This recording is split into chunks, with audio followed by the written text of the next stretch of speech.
We'll do this watercolor in two colors. We're going to use ultramarine blue and burnt sienna. We're going to space our trees so that they have a variety of space between them, and then the trees themselves have a variety of widths. And so 3 trees are going to be a little more interesting than 2 trees. You just want to keep it an odd number.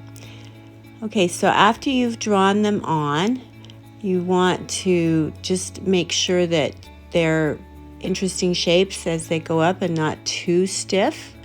You can see in this picture here how in nature that they vary in their sizes. And so don't be concerned about making them too perfect, because that's not going to be very natural.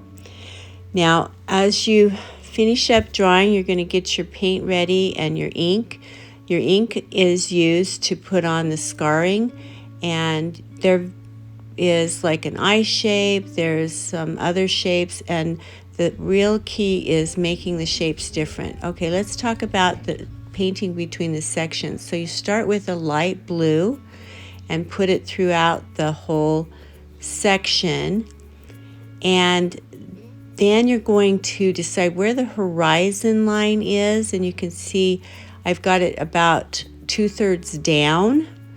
And so the snow in front is going to be lighter. The sky and the horizon line, which has got like a little forest going on back there, is going to be darker. And so you're just going to dump more of the burnt sienna and the ultramarine paint in there. And then when it's still wet, you're going to drop in some salt so that it can have a little of the snowy effect. So you can see here I'm dropping in some of that darker color, and sometimes you might have to drop it in a few times.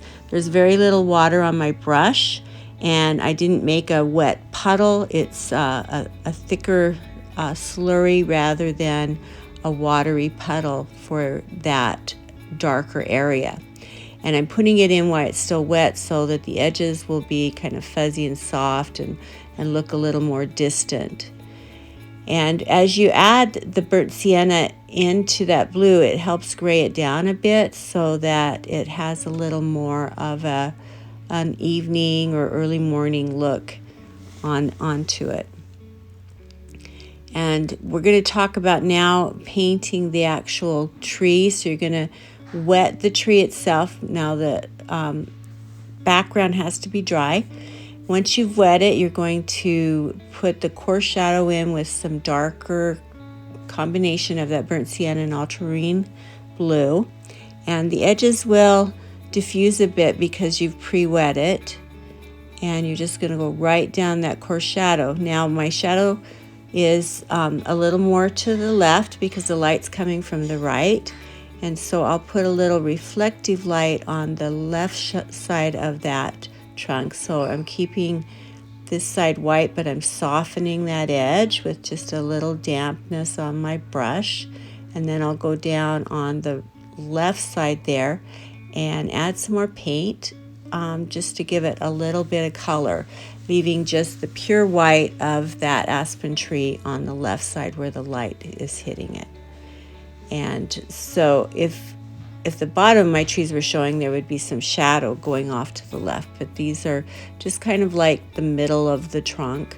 And you can see that I put in some limbs there in black. You want to vary the directions of your limbs, and maybe have some of the limbs go in front of another tree.